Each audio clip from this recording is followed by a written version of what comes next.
Good morning, my Real News Midday TV family. Thank you so much for tuning in this morning, and I'm wishing for everyone a wonderful and a productive day. And in the news this morning, missing Clarendon teen found alive, police investigating possible religious cult. 13-year-old Zane Shaw of 4 Parts Clarendon, who was reported missing by her family on April 7, was found on Tuesday hidden under a bed in Newarton, St. Catherine. The discovery was made following investigations by members of the National Strategic Anti-Gang Division of the Counter-Terrorism and the Organized Crime Investigation Branch within the Jamaica Constabulary Force. Head of NSAD, Deputy Superintendent of Police Susan Bruce, explained that an aunt of the grade 8 Glenmore High School student is now being questioned in conjunction with another female and a male to uncover what they believe is linked to a religious cult operating at the location. This property was occupied by her aunt, who is believed to be the mastermind, and another female, as well as 2 minor children. Both females and another male, believed to be a pastor, are now being questioned, she said in a statement reaching the news. DSP Bruce further noted that there is another investigation into culprits who tried to trick the child's mother into paying a ransom once news of the missing child started making rounds. We are aware that some heartless individuals tried to take advantage of the child's mother after this story became public. We are investigating these actions and are determined to bring those responsible to justice, she said. 17 listed as persons of interest in Kingston Western. Investigators in the Kingston Western Police Division have named 17 persons of interest who they believe may be able to assist them with ongoing investigations in the division and its environs. They are being asked to report to the Denham Town Criminal Investigations Branch no later than 6 p.m. on Thursday, April 17. They are Chadane Hines, otherwise called Nico, of Ramsey Road; Marcel Slew, otherwise called Zella, of Ramsey Road; Kemar Fraser, otherwise called Parry, of Ramsey Road; Malik Maris, otherwise called Baby Boy, of Raphael Avenue; a man known only as Dennis, otherwise called Denden, of Wellington Road; Kevin Harvey, otherwise called Brains or Shot, of Raphael Avenue; Delani Bennett, otherwise called Phil J, of Ramsey Road; Romario Haynes, otherwise called CK or Max, of Wellington Road; Shanari Mills, otherwise called Skeng, of William Road; Dana Thomas, otherwise called Bitters, of William Road; Shamari Baugh, otherwise called Malik, of Sunlight Street; a man known only as Leo, of Raphael Avenue; Christopher Henyon, otherwise called Reverend, of Ramsey Road; a man known only as Andrew Blacks, of Wellington Road; a man known only as Tough Nut, of Ramsey Road; a man known only as a Chemo or G-Man, of Ramsey Road; and a Kenisha Graham, a woman otherwise called the Fly, of Sunlight Street, all of Kingston 13. Anyone with information on their whereabouts is being asked to call the Denham Town Police at 876-922-6441, 876-948-6443, the Police 119 emergency number, or the nearest police station. 48-hour curfew imposed in sections of Red Hills Road, St. Andrew.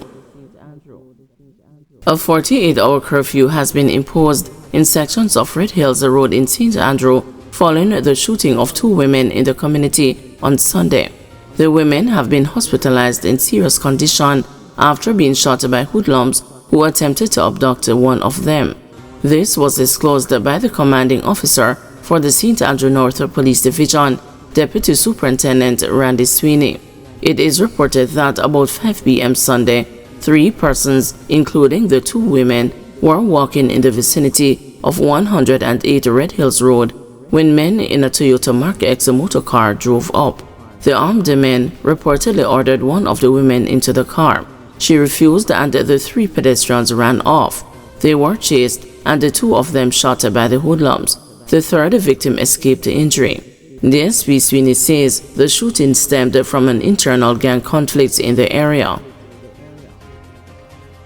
Social media stalkers targeting mainly teen girls, says Sissoko head.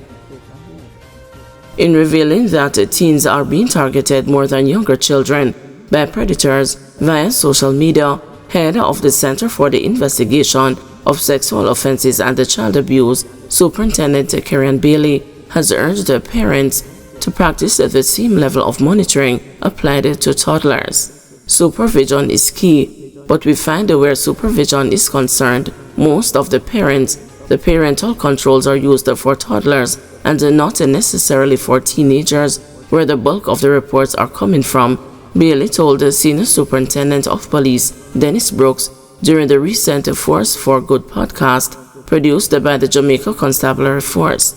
According to Bailey, while this might be because it is felt that teenagers are more responsible, they are also more vulnerable to predators.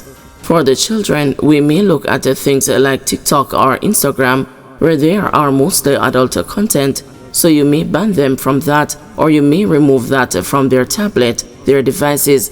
However, you have things like Roblox, that's a popular game that is being used by a lot of children.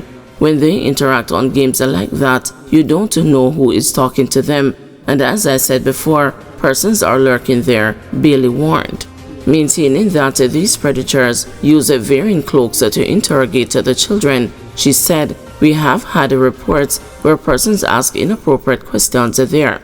It's not just about the game anymore, so if it's not being monitored properly, you find that your children might be out there sharing personal information about your family that you would not expect them to do, because you're thinking that they're actually in a game. Pointing out that the actual monitoring and utilization instrument of parental control is good for all ages once they are children, the Sissoko head said that would help us preventing some of the predators from getting to them. She further noted that monitoring becomes of increased importance given the perchance for teens to become more secretive once they are involved in adult situations. Once they start getting on and having adult conversations that they should not be having, they tend to hide. So if you are not able to see or check the browser history to know what sites they have been on, what they have been doing, we may find that we have lost them to persons outside of family, outside of control, and that's where you know the perpetrators will weasel their way in, Bailey stated. In the meantime, she said, while boys are also under threat via these platforms, females are the main targets of the predators. Based on the reports that we are getting, more females are being pursued by these perpetrators more than boys, but boys are still featuring in the numbers, she told Brooks. Bailey, in the meantime, said that while more and more persons are flocking to social media for various reasons, a lot of perpetrators out there are using it for their own benefit, which is negatively impacting the society. According to COP, as many as 22% of cases begin with an online introduction. For example, persons will go on to share their lives. More and more, we see people want to put themselves out there, especially if they think they have a skill or a talent. So people come and dance, they'll share ideas, they have a lot of followings. It is also income generating for a number of persons, so they go on with that intention. But as I indicated before, there are perpetrators lurking out there who are looking for an opportunity to weasel people out of their money, Bailey said, noting that TikTok and Instagram are the preferred platforms for most individuals. Sometimes, from a Sissoko perspective, they are targeting these persons for sexual exploits. So when a person posts a video or posts the videos about their lives there, someone looking on at the physical features that may appeal to them, they understand how they operate and where to target. And so the more they post, the more they share, they are opening up themselves and their lives to perpetrators out there immediately, Bailey stated. The Force for Good podcast initiative is being used by the JCF to highlight issues affecting Jamaicans. Guys, thanks for watching. Please join us this afternoon at 2 p.m. for another news update.